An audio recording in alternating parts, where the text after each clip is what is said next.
Bienvenue au SAV de la Tech, le podcast bimensuel qui répond aux questions non techniques des gens de la tech.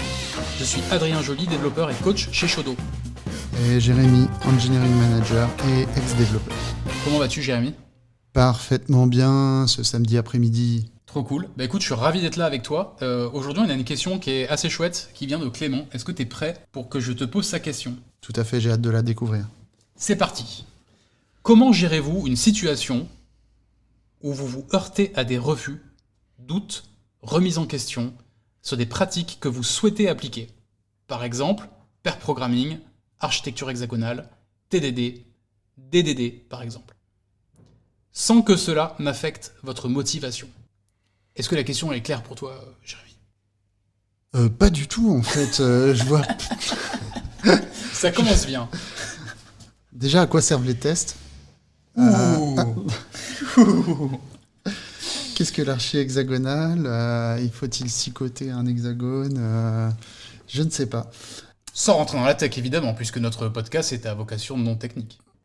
Tout d'abord, enfin, on parle ici de différents types de pratiques. On parle d'architecture, on parle de tests, de méthodologie, j'ai envie de dire. C'est pas tout à fait la même chose pour moi. Et je pense que quelles que soient les choses qu'on veut introduire en équipe, je pense qu'il est important d'en discuter avec les autres personnes pour commencer. Ça, j'imagine qu'il en a peut-être déjà parlé, vu qu'il dit qu'il se heurte à des refus. Donc, sous-entendu, il y a eu une discussion. Il y a eu une suggestion, en tout cas. Il y a eu une suggestion, peut-être pas une discussion, je te l'accorde, mon cher confrère. Alors, qu'est-ce qui a pu se passer ? Déjà, bon, si je comprends bien, ce Clément, il kiffe toutes ces pratiques crafts, là. Je pense qu'il a été convaincu, je sais par quel moyen. Il aimerait bien faire ça dans son équipe. On sait pas trop comment il l'a amené, mais apparemment, les gens ont pas l'air trop d'accord de faire ça avec lui. En tout cas, c'est remis en question. Ouais. Qu'est-ce qu'on peut donner peut-être comme premier conseil plutôt que d'arriver avec un truc tout cuit comme ça, tiens, on va faire comme ça désormais, on va faire de l'archi-hexa, on va faire du test, du pair-prog, etc. Qu'est-ce qu'on peut donner comme conseil à Clément pour arriver à engager son équipe, quoi ? Eh bien, en tant que bon manager, j'ai envie de dire, je lui recommanderais d'orienter ses solutions, les orienter à action, effectivement. Donc, je pense que ce qui est important, c'est déjà de poser le problème auquel répondent les solutions qu'il veut amener, que ce soit un type d'architecture, des tests, une méthodologie, des outils ou quoi que ce soit. En gros, c'est pourquoi on fait ça, quoi. Ouais. Déjà, dans un premier temps, à quels besoins répondent ces choses-là ? Est-ce que vous avez des problèmes qui se répètent, des fonctionnalités qui bug et pour lesquelles tu voudrais apporter des tests qui pourraient fixer les problèmes ? Est-ce que vous avez des problèmes à modulariser votre code et une certaine forme d'architecture pourrait y répondre ? Donc déjà, c'est peut-être d'exposer ça aux autres membres de l'équipe de manière à ce que ce soit compréhensible pour eux le pourquoi on amène ce truc-là. Parce que souvent, quand on amène quelque chose, on se dit « Tiens, ça va être du plus. » Donc, ça va être mieux, quoi. Non, mais ça va être plus de travail. Ah, tu veux dire pour l'équipe ? Ouais. Pour une autre personne, si tu me dis « Tu vas devoir faire des tests. » Ah, je vais devoir travailler plus. Tu vas devoir faire cette architecture.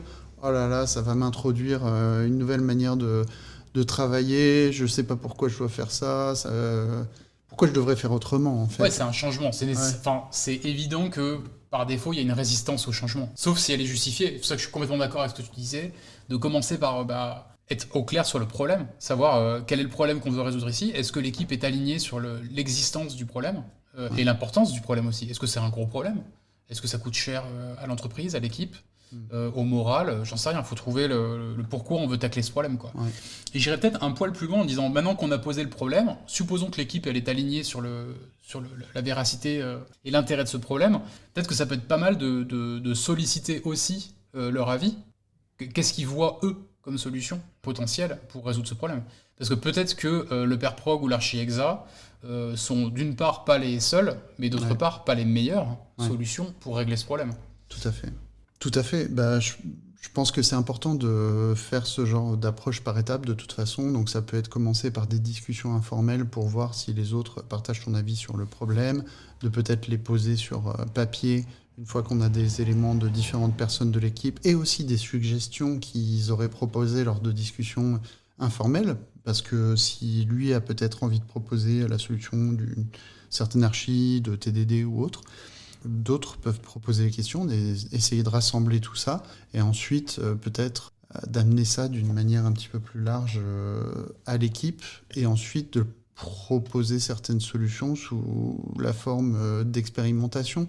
Ça peut permettre peut-être aux gens de l'adopter d'une manière un petit peu plus simple.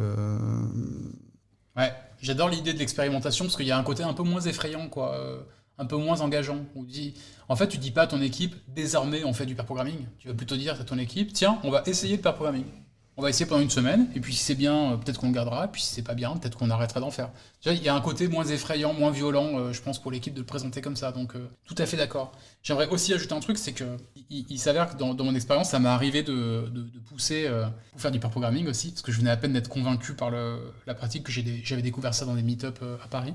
Et quand j'ai amené ça dans l'équipe, donc j'ai commencé à pair programmer avec chaque personne de l'équipe. Il y a une personne de l'équipe qui était pourtant quelqu'un que je trouvais hyper compétent, hyper brillant, vraiment très vif, un très bon développeur, quoi. Et là, rien ne sortait de cette personne pendant la session, quoi. Genre tu lui posais des questions, il était vraiment mais au fond de son siège en mode tu sais whatever, Prostré, quoi. quoi. Ouais, je me dis mais attends, c'est quoi ce délire, et genre il botte en touche, il sait pas. J'étais en train de me faire un film dans ma tête de qu'est-ce qu'il est en train de me faire là, tu vois. Et en fait, j'ai appris plus tard, parce qu'on a fait un exercice pour mieux faire connaissance les uns avec les autres, mieux comprendre qu'est-ce qui nous drive, qu'est-ce qui nous plaît, qu'est-ce qui nous plaît pas, etc. Qu'est-ce qui nous saoule. Et c'est là que j'ai compris que cette personne, elle supporte pas de travailler à deux. Elle aime travailler tranquille, toute seule, en fait. Donc déjà, la modalité du pair programming, de fait, l'a saoulée, en fait. Et donc, ayant appris ça sur cette personne, ça m'a permis d'adapter le truc et de dire, bah, en fait, peut-être que le pair programming, je vais pouvoir en faire avec les autres, mais avec lui, c'est pas la bonne modalité. Ouais. Donc on va trouver une autre modalité. Tout à fait. Donc là, en l'occurrence, mon objectif de départ, c'était de mettre en place des pratiques de testing dans l'équipe, donc des tests automatisés. Donc j'ai procédé un petit peu différemment avec lui. Je lui ai fait une pull request avec en gros un exemple de test, avec le code qui va avec. Et je dis, bah voilà, prochaine pull request, je te propose de faire un truc comme ça.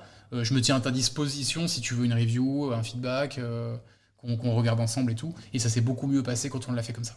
Ouais. Je trouve que c'est une expérience enrichissante et on a pas mal parlé sur le fait que voilà, essayer d'apporter le problème, de le formuler peut-être sous une forme d'expérience ou d'expérimentation, ça peut permettre de simplifier l'adoption. Et je reviens à la question en fait sur le fait que ça peut être remis en question, ou qu'il puisse y avoir des doutes, et l'appel au fait d'affecter la motivation. Ce que je me disais, c'est que déjà le fait d'en discuter avec les autres, d'exposer ça d'une manière objective, ça permet... moi, je l'ai vécu au travers d'une expérience que je vais te rapporter aussi.